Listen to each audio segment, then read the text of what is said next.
Hello friends, good morning. Welcome to our channel awesome science. आज हम पढ़ने वाले हैं एक्सरसाइज 10.2 चैप्टर 10 की। तो देखते हैं फर्स्ट क्वेश्चन। तो फर्स्ट क्वेश्चन में हमें दिया हुआ है from a point Q the length of a tangent from a point Q the length of a tangent to a circle is 24 centimetre and the distance of Q from the centre is 25। The radius of the circle, कि circle की radius क्या होगी, हमें वो बताना है। तो first one एक रफली फिगर में ड्रॉ करके बता देता हूँ कि ये आपका एक सर्कल है। अब देखो फ्रॉम ए पॉइंट क्यू, कि आपको एक पॉइंट क्यू दिया हुआ है। The length of the tangent to circle is 24। Suppose कि यहाँ पे मैं टेंजेंट ड्रॉ कर रहा हूँ, ये मेरा क्यू पॉइंट है और यहाँ पे पी पॉइंट है। तो ये मुझे लेंथ दी हुई है 24 सेंटीमीटर। ओके। एंड दस क्यू से डिस्टेंस मतलब कि ये वाला, ये मुझे दिया हुआ है 25। The radius of the circle. तो सिंपल सी बात है कि ट्राइंगल OPQ में अगर मैं पाइथागोरस थ्योरम अप्लाई कर देता हूँ तो मुझे मिलेगा OP square plus PQ square is equal to OQ square. OP square में फाइंड करने निकला हूँ, ये है 24 का स्क्वायर हो जाएगा 576 और 25 का हो जाएगा 625। तो OP स्क्वायर मुझे मिलेगा 20, हाँ 25 मतलब 625 माइनस 576, तो ये मुझे मिलेगा सॉरी 49। ओके। तो ओपी मुझे मिलेगा 7 सेंटीमीटर। तो आपका आंसर यहाँ पे रहेगा 7 सेंटीमीटर ए। ओके। सेकंड देखते हैं। सेकंड में आपको दिया in figure 10.11 if TP and TQ are two tangents. TP and TQ ये दो टेंजेंट्स है to a circle centre O so that POQ 110 है, तब पीटीक्यू एंगल क्या होगा। पीटीक्यू ये वाला एंगल बोला है। अब मैं यहाँ पे आपको एक बात बोल देता हूँ कि ये क्वाड्रिलेटरल होगा, देख सकते हो POQT। तो क्वाड्रिलेटरल के चारों एंगल का सम 360 डिग्री होता है और यहाँ पे ये दोनों 90-90 है। आपके पास ऑलरेडी ये 90-90 है, मतलब कि 90-90 प्लस 110 मतलब 310 आपके पास टोटल है। तो 360 में से आप ये माइनस कर दो तो भी इजीली मिल जाएगा कि आपका जो भी होगा 70 मिलेगा आपको। और दूसरी बात मैं बता देता हूँ कि यहाँ पे ऑपोजिट एंगल है वो सप्लीमेंट्री होते हैं। अगर ये आपको बात याद रह जाती है, सर्कल दिया है और वहां पे टेंजेंट ड्रॉ करके जो क्वाड्रिलेटरल हो रहा है वो ऑपोजिट एंगल सप्लीमेंट्री होते हैं। तो यहाँ पे देखो आप 90-90 180 हो रहा है, तो ये दोनों का सम भी 180 होना चाहिए, मतलब ये 110 है तो ऑब्वियसली कितना होगा 70।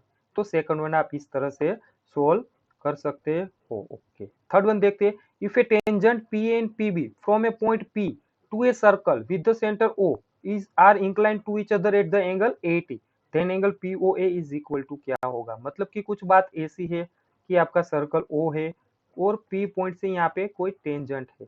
मान लो कि ये P पॉइंट और सपोज ये P पॉइंट है आपका और ये टेंजेंट आपका A है और ये आपका B है। ओके।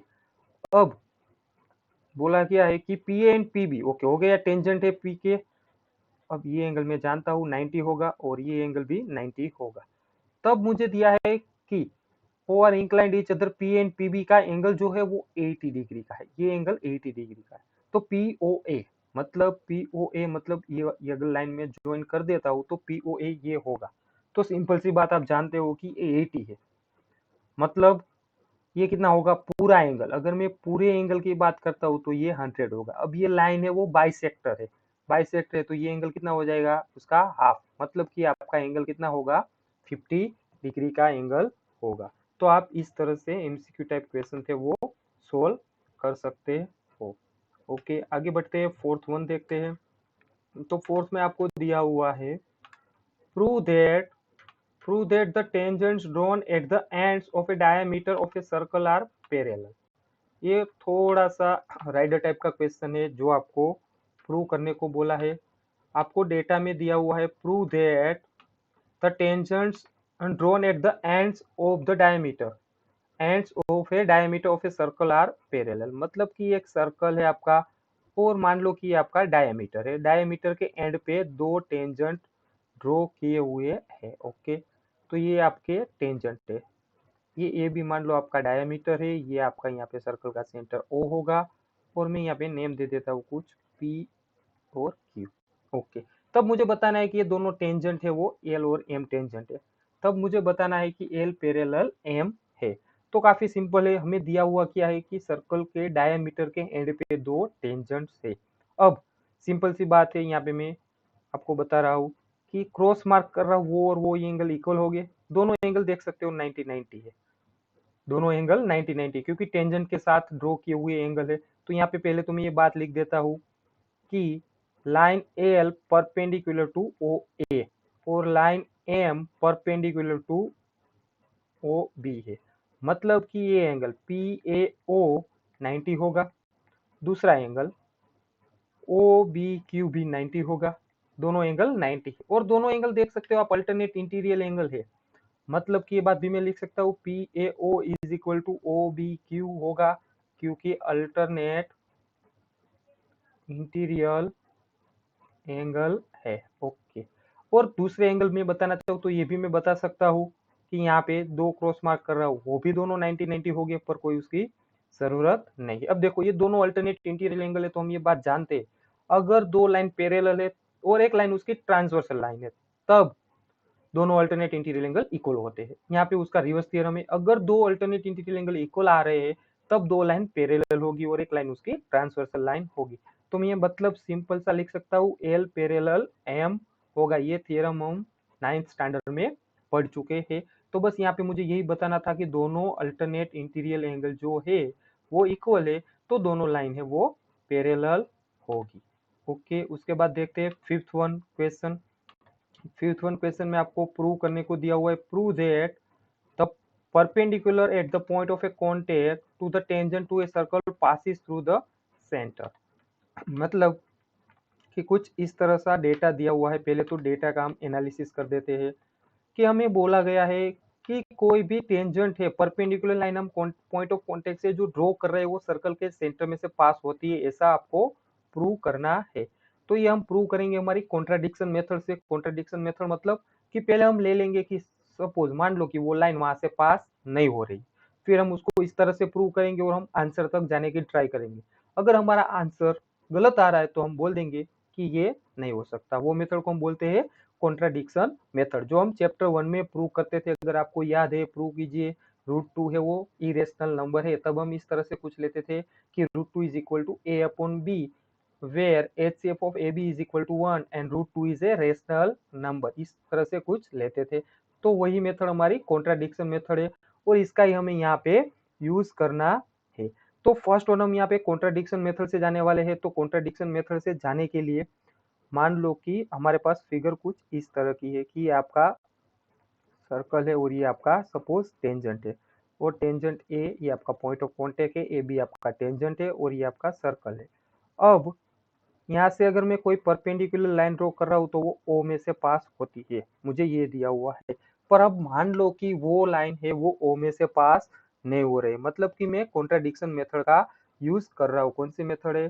कॉन्ट्राडिक्शन मेथड से हम इसको सोल्व करने की ट्राई करते हैं। ओके, तो हम एज्यूम करते हैं, लेट एज्यूम, हम एज्यूम कर रहे हैं कि ये ओ पॉइंट में से पास नहीं हो रही है। A B does not, A B line है जो ए बी है वो पी पॉइंट पे इंटरसेक्ट करे और P does not pass is, okay, P does not pass is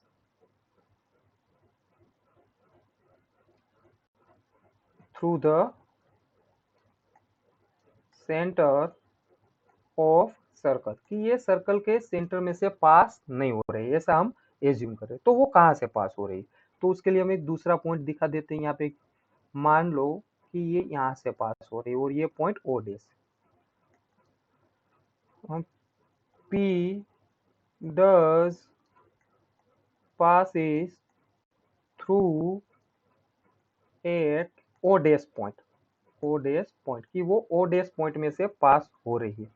मतलब कि अब हम ये बात जानते हैं कि सर्कल है उसका टेंजेंट है, वहां से कहीं पे भी हमने एक लाइन ड्रॉ की हुई है सर्कल के टेंजेंट में से, तो वो रेडियस को परपेंडिकुलर होती है, हम ये बात जानते हैं। मतलब कि ये बात के हिसाब से OPB एंगल क्या होना चाहिए? 90 डिग्री। थ्योरम का यूज किया है मैंने कि OPB 90 होना चाहिए, बट O डैश PB 90 होना चाहिए। पर ऑलरेडी दिया हुआ है OPB क्या है 90 है, इसको मैं दूसरा नंबर दे देता हूँ।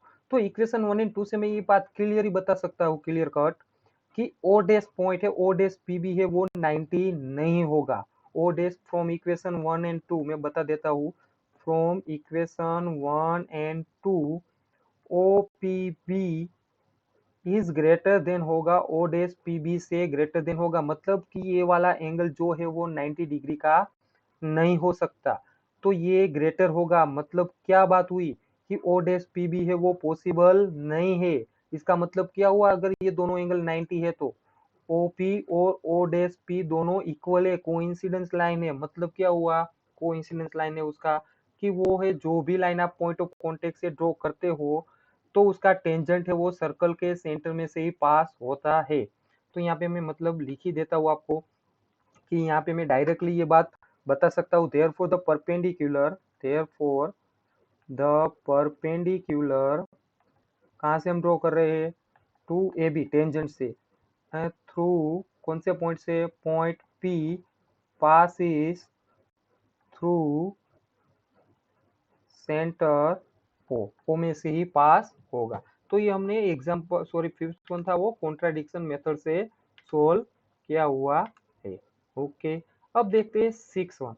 तो 6-1 में आपको डेटा दिया हुआ है, 6-1 में आपको बोला है, देख लेते हैं।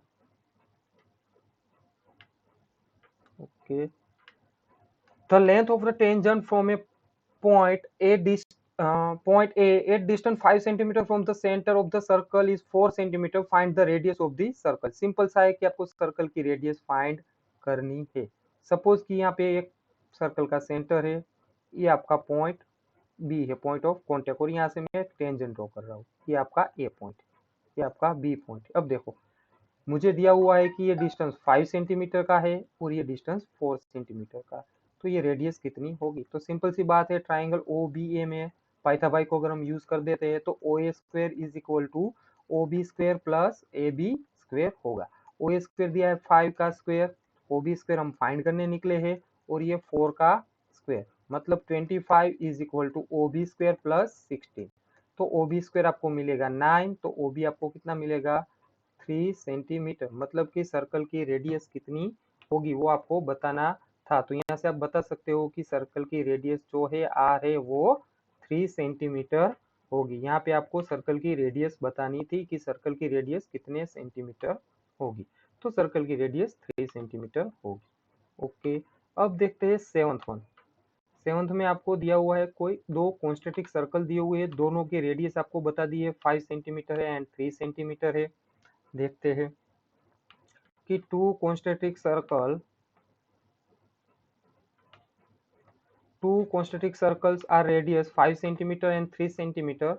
Find the length of the chord of the larger circle which touches the smaller circle. कि larger circle है वो smaller circle को touch कर रहा है, तब आपको उसकी लेंथ फाइंड करनी है। मान लो कि ये सपोज आपके दो कॉन्स्टेंट्रिक सर्कल है और ये लार्जर सर्कल की कोड होगी और स्मॉलर सर्कल के लिए ये PQ कोड है और ये पॉइंट है। कुछ इस तरह की फिगर आपको दी हुई। अब देखो कि the two constant circle larger circle है उसकी रेडियस 5 सेंटीमीटर है और जो स्मॉलर सर्कल है उसकी रेडियस 3 सेंटीमीटर। तब मुझे कोड की लेंथ फाइंड करनी है। तो ट्राइंगल OPM में पहले तो पाइथागोरस यूज कर देता हूँ। तो OP square is equal to OA square plus PA square होगा। OP स्क्वायर मेरे पास है 5 का स्क्वायर, OA मुझे दिया है स्मॉलर सर्कल की रेडियस 3 का स्क्वायर और मुझे PA फाइंड करना है। तो PA स्क्वायर मुझे मिलेगा 25 माइनस 9 मतलब 16। तो PA कितना मिलेगा 4 सेंटीमीटर। ओके, अब मुझे PA मिल चुका है 4 सेंटीमीटर है इतनी लेंथ। ओके, मुझे क्या बोला है कि find the length of the code, पूरे कोड की लेंथ फाइंड करनी है। मतलब कि ये पॉइंट बाइसेक्टर है, मुझे PQ की लेंथ फाइंड करने को बोला है। तो PQ क्या होगा ट्वाइस ऑफ द PA, तो 2 इंटू 4 मतलब ये मिलेगा मुझे 8 सेंटीमीटर। PQ कोड है मेरी और कोड की लेंथ होगी 8 सेंटीमीटर। ओके, इसके बाद देखते हैं 8-1 में आपको दिया हुआ है in a quadrilateral ABCD prove that AB plus CD is equal to AD plus BC, और इसके लिए आपको एक फिगर भी दी हुई है। दोनों बात देख लेते हैं हमें क्या दिया हुआ है। कुछ डेटा इस तरह का है और साथ में एक फिगर भी उसकी दी हुई है। ओके, तो यहाँ पे मैं फिगर भी ले लेता हूँ। फिगर मुझे इस तरह की कुछ आपको दिखाई देगी स्क्रीन पे, ये दी हुई है। ओके, अब देखो आपको क्या बोला है कि quadrilateral ABCD is drawn to a circumscribe a circle, मतलब कि एक क्वाड्रिलेटरल के इनसाइड में एक सर्कल है जो आप फिगर में देख सकते हो। हम prove that A B plus C D is equal to A D plus B C, ये आपको बताना है। मान लो कि ये सर्कल जो दिया है उसका सेंटर ओ है। अब हम ये बात जानते हैं कि कोई भी एक्सटर्नल पॉइंट है, कहीं पे भी एक्सटर्नल पॉइंट से अगर हमने टेंजेंट ड्रॉ किया हुआ है तो दोनों टेंजेंट की लेंथ इक्वल होती है। यहाँ पे पी और पी भी इक्वल होगा। तो अब ध्यान से देखो, ये डी पॉइंट है सर्कल के लिए, तो एक्सटर्नल पॉइंट हुआ। तो यहाँ से दो टेंजेंट जो ड्रॉ हुए हैं यूजिंग थियरम, आपको अगर नंबर याद है तो लिख सकते हो 10.2। तो यहाँ से मैं बता सकता हूँ कि जितना डी आर होगा उतना डी एस होगा। फिर ए पॉइंट भी एक्सटर्नल पॉइंट है, मतलब कि जितना ए पी होगा उतना ए एस होगा। तीसरा, जितना पी बी होगा उतना क्यू जितना पी बी होगा उतना क्यू बी होगा, और जितना सी क्यू होगा उतना सी आर होगा। ये चारों बात मैं लिख सकता हूँ मेनली। तो ये चारों बात मैंने डायरेक्टली लिख दिए कि इस तरह से मैं लिख सकता हूँ। कोई भी एक्सटर्नल पॉइंट है तो वहां से मैं टेंजेंट ड्रॉ कर रहा हूँ तो दोनों टेंजेंट की लेंथ है वो इक्वल होगी। अब देखो मुझे प्रूव क्या करना है, वहां पे थोड़ी सी नजर डाल देते हैं कि A B plus C D is equal to A D plus B C. तो A B plus C D में अगर ले लेता हूँ तो ए बी मतलब ये वाली लाइन, तो उसकी जगह पे मैं लिख सकता हूँ A P plus P B, और सी डी मतलब की बात लिख सकता हूँ C R plus D R. Okay, अब देखो आप ए पी की जगह पे मैं क्या लिख सकता हूँ, ए एस लिख देते हैं। पी बी की जगह पे मैं बी क्यू लिख सकता हूँ। सी आर की जगह पे मैं सी क्यू लिख सकता हूँ। और डी आर की जगह पे मैं डी एस लिख सकता हूँ। तो लिख दिया मैंने। अब सिंपली सोचो, ए S plus S D, A S मतलब ये, और एस डी वो मिला के क्या हो जाएगा, A S plus S D, दोनों साइड में लिख देता हूँ। और B Q plus C Q, B Q plus C Q. तो आप ये बोल सकते हो A S plus H D मतलब ए डी, और B Q plus C Q मतलब बी सी। और यहाँ पे चल रहा था हमारा A B plus C D. तो ये बात हम बोल सकते हैं कि A B plus C D is equal to A D plus B C, ये हमारा प्रूव हो गया। और ये रिजल्ट हम याद रखेंगे कि कोई भी क्वाड्रिलेटरल के सर्कमस्क्राइब सर्कल है तब दोनों ऑपोजिट साइड का सम दूसरी दो ऑपोजिट साइड के सम जितना होता है, क्योंकि यहाँ से एमसीक्यू एग्जाम में आ सकते हैं और हम इजीली सोल्व कर पाएंगे अगर हमें ये थियरम याद है तो। ओके, देखते हैं नाइन्थ वन में आपको दिया हुआ है इन फिगर 10.13। इन फिगर 10.13 आपको एक फिगर दी हुई है, देख लेते हैं।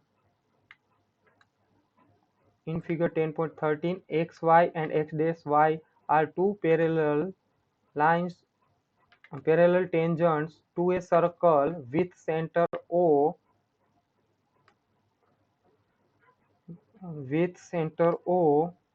and another tangent AB with point of contact C intersecting xy at x and x dash y dash at b, prove that AOB is 90 degree. मुझे यहाँ पे सिंपली फिगर भी मैंने आपकी स्क्रीन पे रख दी है, तो AOB है वो 90 डिग्री है ऐसा बताना है। AOB को मुझे 90 डिग्री प्रूव करना है। तो सिंपल सी बात है, सोल्व करते हैं। कि फर्स्ट वन आप देख सकते हो कि आपको दिया क्या हुआ है, एक्स वाई और एक्स डैश वाई डैश दोनों पैरेलल टेंजेंट है और सर्कल का सेंटर O है। और another tangent P A B, दूसरा एक टेंजेंट है ए बी जो सी पॉइंट पे इंटरसेक्ट कर रहा है, तब मुझे बताना है ए ओ बी हो 90 है। तो फर्स्ट वन तो मैं यहाँ पे ओ एन सी को ज्वाइन कर देता हूँ, ताकि ज्वाइन ओ सी। अब देखो मैंने ओ सी को ज्वाइन कर दिया तो दो ट्राइंगल मिल रहे हैं, 1 एंड 2 लिख रहा हूँ। वो दोनों ट्राइंगल को अगर मैं कॉन्ग्रुएंट बता पाऊँ तो मेरा काम इजीली हो जाएगा। Triangle P O Y and triangle P O A, triangle P O A and triangle A O C, दोनों को मैं अगर कॉन्ग्रुएंट बताने की ट्राई कर रहा हूँ, पी ओ ए। ओके, तो ये दोनों ट्राइंगल में आप देख सकते हो ओपी होगा उतना ओसी होगा, क्योंकि दोनों सर्कल की रेडियस है ओपी और ओसी एक साइड हो गए। दूसरी बात, जितना ओ ए होगा उतना ओ ए होगा। OA और OA, ये भी एक साइड है। और तीसरी बात कि जितना AP होगा उतना ही AC होगा, क्योंकि ए पॉइंट से एक्सटर्नल पॉइंट से मैंने टेंजेंट ड्रॉ किए हुए है, तो ये AP और AC इक्वल होगा। तो यहाँ पे मैं बोल सकता हूँ कि साइड से ये दोनों ट्राइंगल है वो कॉन्ग्रुएंट है। तो यहाँ पे मैं वो बात लिख देता हूँ कि ट्राइंगल OPA कॉन्ग्रुएंट ट्राइंगल मुझे मिलेगा OCA बाई साइड। ओके, तो यहाँ से मैं बाई सिपिसिटी क्या बात लिख सकता हूँ? बाई सिपिसिटी में बात ये लिख सकता हूँ कि एंगल POA, मतलब कि ये वाला एंगल और ये वाला angle is equal to angle AOC या तो COA होगा। इसको मैं इक्वेशन नंबर 1 बोल देता हूँ। सिमिलर अगर आप देख सकते हो तो दूसरा ट्राइंगल OBC एंड OQB, वो दोनों को भी मैं कॉन्ग्रुएंट दिखा सकता हूँ। ट्राइंगल OQB कॉन्ग्रुएंट ट्राइंगल मेरा होगा OCB। तो यहाँ से मैं बाई सिपिसिटी कौन सा एंगल लिख सकता हूँ? बाई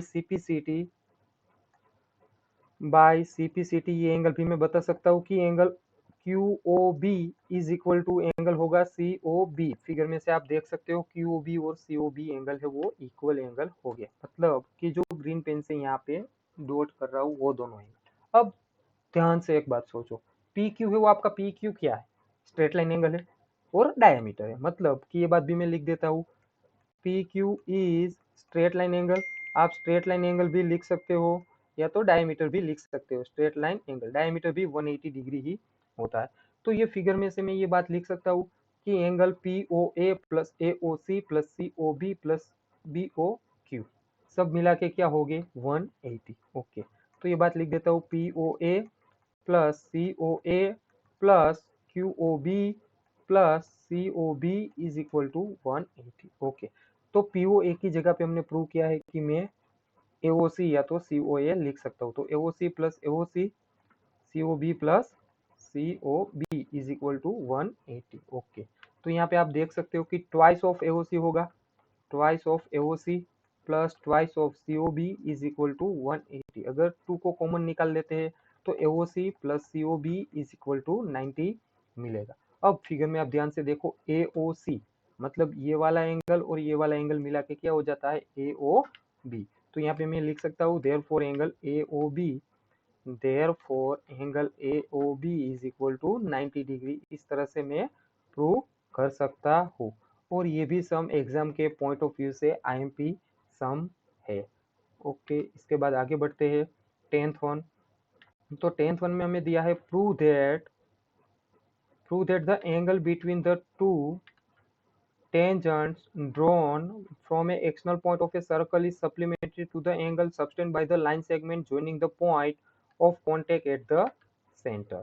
मतलब कि यहाँ पे आपको क्या प्रूव करने को दिया है कि अगर कोई भी एक एंगल आपको दिया हुआ है, अगर वो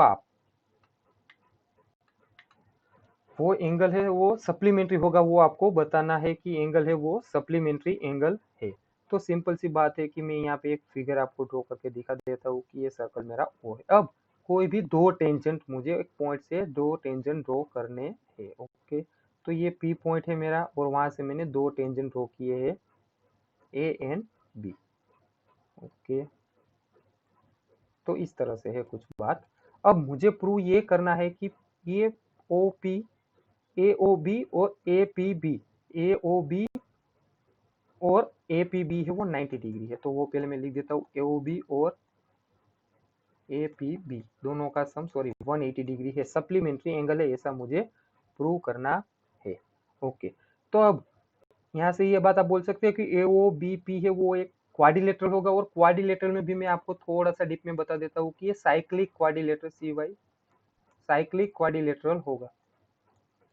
साइक्लिक क्वाड्रिलेटरल होगा मतलब क्या होता है साइक्लिक क्वाड्रिलेटरल का? कि इसके चारों पॉइंट में से अगर मैं पास करना चाहूँ, सपोज कि मेरा M पॉइंट है, बाइसेक्टर लेके अगर मैं एक सर्कल बनाना चाहूँ, तो एक सर्कल है वो इसके चारों पॉइंट में से पास हो सकता है, मतलब कि ये साइक्लिक क्वाड्रिलेटरल है। AOBP पॉइंट है वो साइक्लिक क्वाड्रिलेटरल के पॉइंट है, मतलब इन शॉर्ट बोले तो क्वाड्रिलेटरल है। तो क्वाड्रिलेटरल है तो मैं बात क्या लिख सकता हूँ कि उसके चारों एंगल का सम क्या होना चाहिए? कोई भी क्वाड्रिलेटरल के चारों एंगल का सम मुझे 360 डिग्री मिलता है। तो यहाँ पे पहले तो बात मैं लिख देता हूँ कि OAPB इज साइक्लिक क्वाड्रिलेटरल, कि एक साइक्लिक क्वाड्रिलेटरल है। मतलब साइक्लिक क्वाड्रिलेटरल तो मुझे चारों एंगल का सम 360 डिग्री मिलना चाहिए। तो यहाँ पे मैं सिंपल सी बात लिख देता हूँ, angle A plus angle O plus angle B plus angle P is equal to 360 degree. अब आप जानते हो कि ये एंगल 90 होगा, ये एंगल 90 होगा, तो angle 90 plus angle O plus B भी 90 होगा, क्योंकि टेंजेंट के साथ एंगल है 360 डिग्री। मतलब कि एंगल ओ और एंगल पी दोनों का सम क्या होगा, 180 डिग्री। एंगल ओ को अगर मैं पूरा लिख दूं तो AOB, और एंगल ए पी का भी पूरा नाम लिख दूं तो APB is equal to 180 degree. तो यहाँ से मैं क्या बोल सकता हूँ कि ये एंगल सप्लीमेंट्री एंगल होते हैं, ऑपोजिट एंगल है वो सप्लीमेंट्री एंगल होते हैं। तो ये सिंपल सी बात थी और आप इजीली प्रूव कर सकते हो। देखते हैं 11th वन। तो 11th वन में आपको दिया है, prove that the parallelogram circumscribing a circle is a rhombus. आपको रोम्बस प्रूव करना है। ओके, तो सम देखते हैं। पहले तो डेटा यहाँ पे मैं लिख देता हूँ, prove that the parallelogram circumscribing a circle is rhombus. मुझे इसको रोम्बस दिखाना है, पैरेललोग्राम दिया हुआ है, मतलब कि एक सर्कल है और कुछ इस तरह का है। फिगर इतनी प्रॉपर ड्रॉ नहीं हुई है, पर आप लोग समझ जाना कि मान लो कि ये ABCD है और ये पॉइंट है मेरे PQR और S। अब मुझे इतनी बात तो बोल दी है कि ABCD है इज पैरेललोग्राम, की वो एक पैरेललोग्राम है। तो पैरेललोग्राम में तो मैं ये बात लिख सकता हूँ AB और CD इक्वल होगा, ऑपोजिट साइड इक्वल होती है, और AD और BC इक्वल होता है। दूसरी बात कि मुझे अब बताना है उसको रोम्बस, तो रोम्बस है उसके लिए मुझे क्या बताना होगा कि उसकी चारों साइड इक्वल है, मतलब कि AB is equal to BC is equal to CD is equal to AD। ये चारों इक्वल है ऐसा मुझे प्रूव करना पड़ेगा कि ये चारों साइड है उसकी इक्वल है।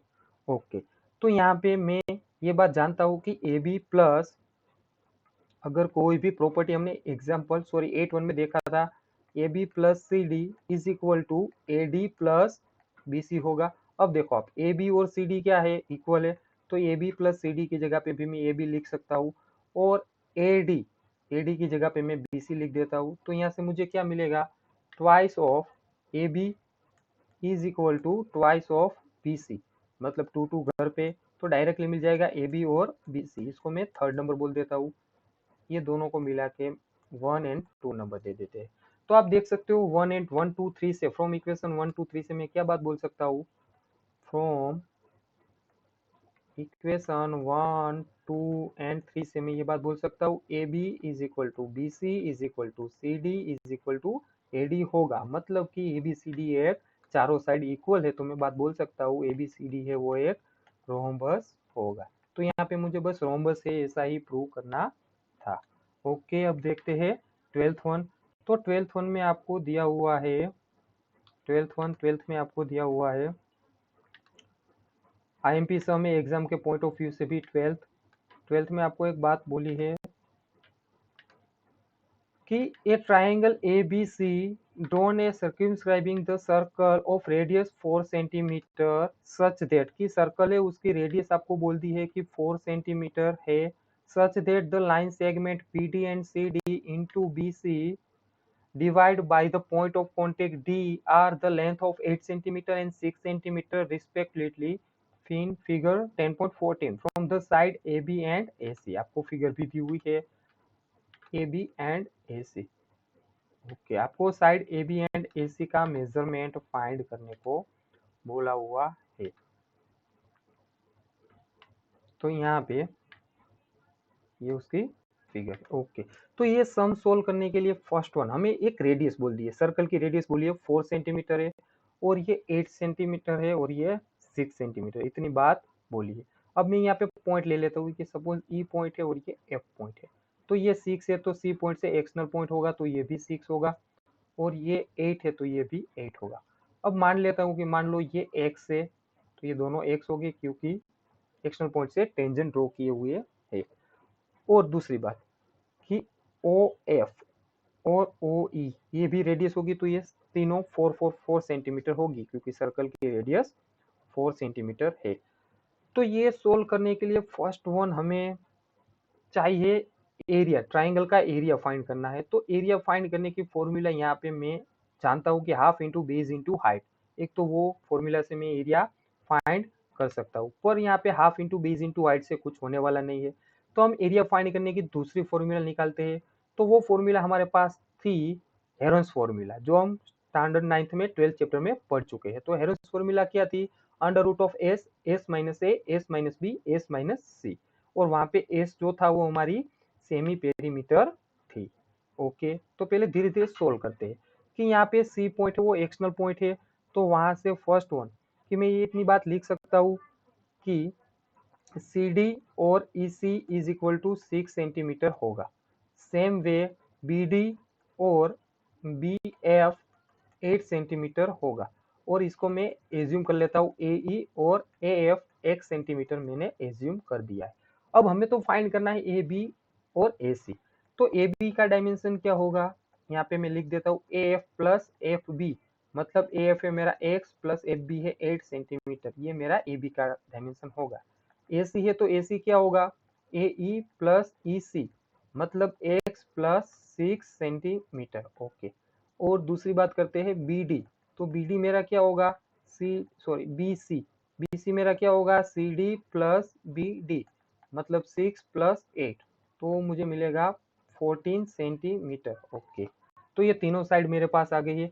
अब हेरोन्स फॉर्मूला हम जानते हैं कि ये साइड को सपोज मान लो कि ये वाली साइड को मैं ए बोल देता हूँ, आप किसी भी साइड को बोल सकते हो कुछ भी। इसको मैं बी बोल देता हूँ और इसको मैं सी बोल देता हूँ। तो ये मेरी तीन साइड हो गई है ए बी सी। अब मैं यहाँ पे हेरोन्स फॉर्मूला का अगर यूज करता हूँ तो हेरोन्स फॉर्मूला में मुझे क्या है वो मुझे पता है कि उसके लिए पहले तो मुझे पेरीमीटर चाहिए सर्कल की, तो ट्राइंगल की पेरीमीटर चाहिए, perimeter of triangle A B C. तो ट्राइंगल ए बी सी की पेरीमीटर क्या होगी? A B plus B C plus A C, ये तीनों का सम होगा। मतलब ए बी बी सी ए सी हमने यहाँ पे फाइंड किए हुए ही है। तो ए बी बी सी ए सी का हम डायमेंशन यहाँ पे लिख देते हैं। तो हमें मिलेगा x plus 8 plus 14 plus x plus 6, मतलब 2x प्लस 28 सेंटीमीटर। ये मुझे पेरीमीटर मिली। पर हेरोन्स फॉर्मूला यूज करने के लिए मुझे पेरीमीटर नहीं सेमी पेरीमीटर चाहिए। तो सेमी पेरीमीटर भी फाइंड कर लेते हैं, जिसको हम सेमी पेरीमीटर, तो सेमी पेरीमीटर को हम एस से डिनोट करते थे और वो होता था पेरीमीटर डिवाइड बाय 2, मतलब कि 2 कॉमन निकाल देते हैं तो x प्लस 14 सेंटीमीटर, ये मुझे सेमी पेरीमीटर मिलेगी। ओके, अब ट्राइंगल का एरिया फाइंड कर लेते हैं। तो ट्राइंगल जो दिया है वो ट्राइंगल का एरिया क्या होता है? ट्राइंगल का एरिया हम जानते हैं हेरोन्स फॉर्मूला का यूज करके कि ट्राइंगल, सपोज कि यहाँ पे मैं ले रहा हूँ ट्राइंगल ए बी सी। तो triangle area of triangle A B C is equal to under root of S, S minus A, S minus B और एस माइनस सी होता है। तो एस हमारे पास है, पहले तो एस माइनस ए हम निकाल देते हैं, तो एक्स प्लस 14 माइनस, यहाँ पे फिगर में हम देख लेते हैं कि ए साइड हमने किसको बोली थी। फिगर में हम देखते हैं तो ए साइड हमने बोली थी ए सी को, और ए सी का डायमेंशन है एक्स प्लस 6। ओके, तो माइनस एक्स प्लस 6 होगा, ब्रैकेट ओपन कर दूंगा तो ये इस तरह से मिल जाएगा कुछ, मतलब एस माइनस ए हमें मिलेगा 8 centimetre. Okay, S minus B निकाल देते हैं, 8 मिलेगा, एस माइनस बी निकाल देते हैं तो ए से एक्स प्लस 14 और बी है मेरे पास 14, मतलब एक्स, और एक्स माइनस सी निकाल देते हैं। तो एस माइनस सी हमें मिलता है यहाँ पे x plus 14 S minus C is equal to x plus 14 minus x minus 8, मतलब 6। ओके, तो एरिया ऑफ एबीसी क्या मिलेगा वो डायरेक्टली यहाँ पे मैं लिख देता हूँ under root of S, S मतलब एक्स प्लस 14 और एस माइनस ए मतलब 8, एस माइनस बी मतलब एक्स और 6, मतलब कि कुछ बात ऐसी होगी 48 एक्स, एक्स प्लस 14। ओके, तो यहाँ पे मिलेगा मुझे 48 मतलब 16 थ्री जा, तो 4 root 3 x, x plus 14 centimetre का स्क्वायर।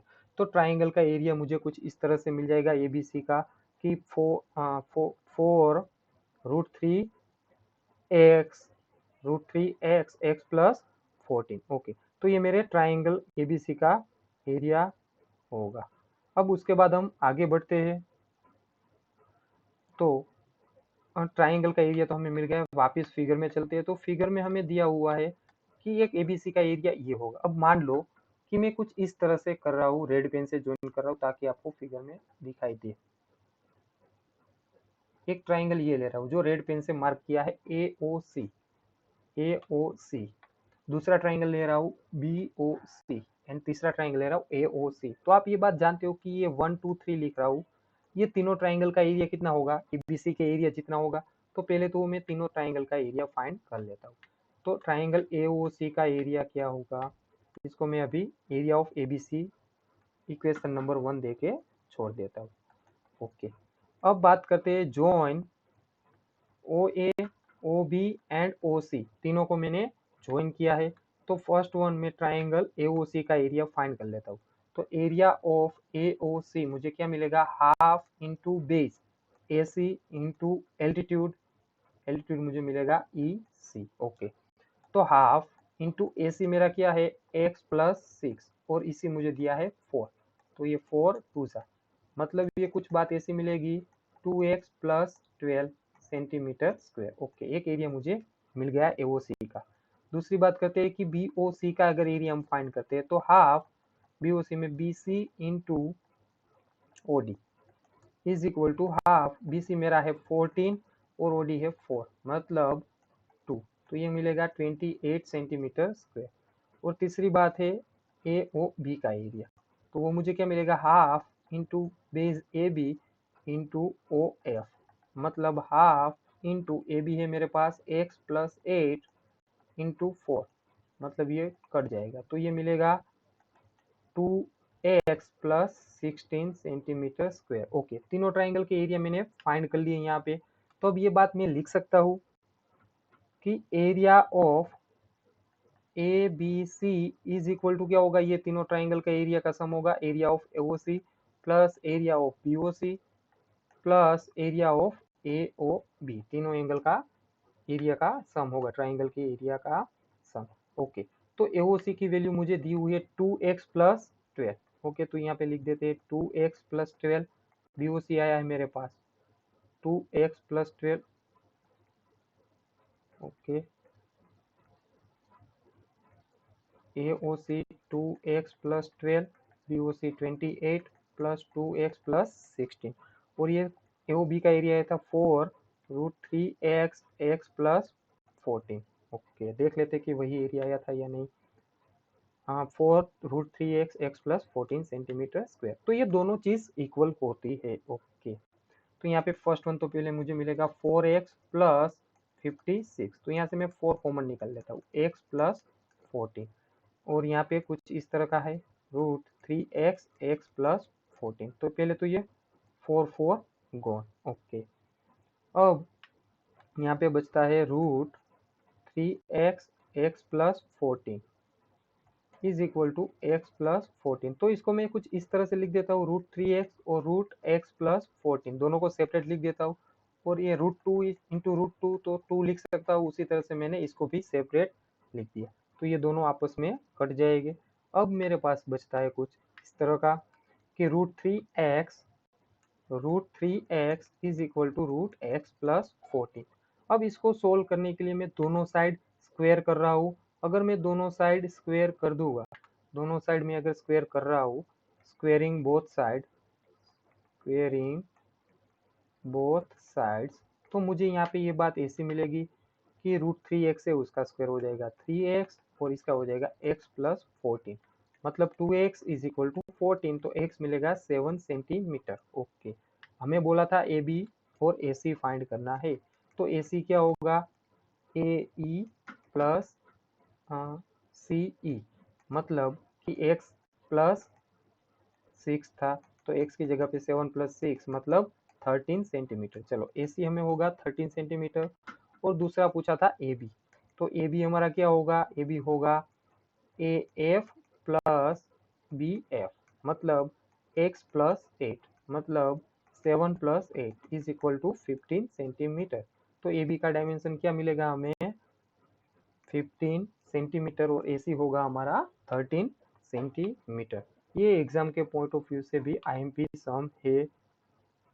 उसके बाद देखते हैं इस एक्सरसाइज का लास्ट सम नंबर 13। तो 13 में आपको बोला है प्रूव दैट, आपको प्रूव करने को बोला है कि प्रूव दैट, मैं आपके सामने डेटा रख देता हूँ। ओके, 13 में बोला है prove that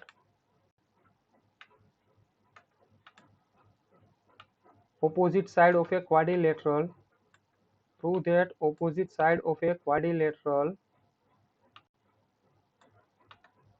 circumscribing a circle subtend a supplementary angles at the center। आपको डेटा कुछ इस तरह से दिया हुआ है, मतलब कि आपको प्रूव क्या करने को बोला है वो देख लेते हैं।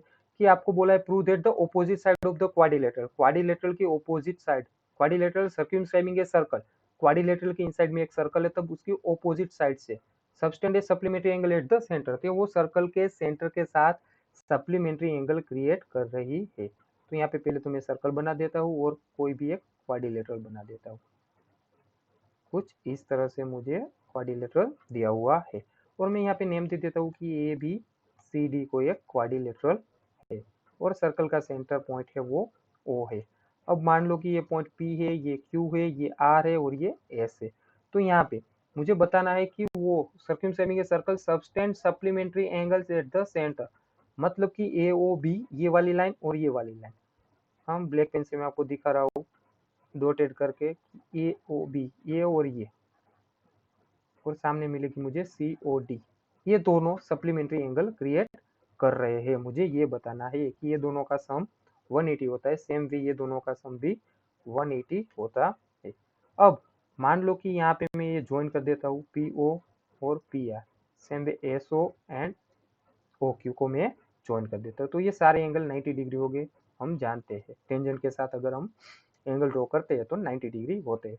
और दूसरी बात कि ए एस और ए पी इक्वल होगा, यहाँ से मैं इक्वल कितनी चीज होगी वो भी लिख देता हूँ, ए एस और ए पी इक्वल होगा, पी बी और बी क्यू इक्वल होगा, एक्सटर्नल पॉइंट से हम टेंजेंट ड्रॉ कर रहे हैं, एस डी और डी आर इक्वल होगा, और आर सी और सी आर इक्वल होगा, ये बात हम जानते हैं। ओके, अब मैं एंगल के नेम लिख देता हूँ यहाँ पे। मान लो कि ये 1 है, 2 है, 3 है, 4 है, 5 है, 6 है, 7 है, 8। मुझे ये बताना है कि सप्लीमेंट्री एंगल होते हैं एओबी, एंगल एओबी और एंगल सीओडी। मुझे प्रूव ये करना है एओबी और सीओडी दोनों का सम 180 होता है, सेम वे एओडी और बीओसी भी 180 होता है, ये चीज मुझे बतानी है। Prove that the opposite side of a quadrilateral circumscribing a circle subtend a supplementary angle at the centre of the circle, तो ये चीज मुझे प्रूव करनी है। तो फर्स्ट वन कि यहाँ पे आप अगर देख सकते हो कि पहले मैं 1 और 8 के ये बता रहा हूँ, तो यहाँ पे दो ट्राइंगल मैं ले रहा हूँ, ट्राइंगल ए ओ एस और ट्राइंगल ए ओ पी। ये दोनों ट्राइंगल सिमिलर है या नहीं वो पहले हम, सॉरी कॉन्ग्रुएंट है या नहीं वो चेक कर लेते हैं।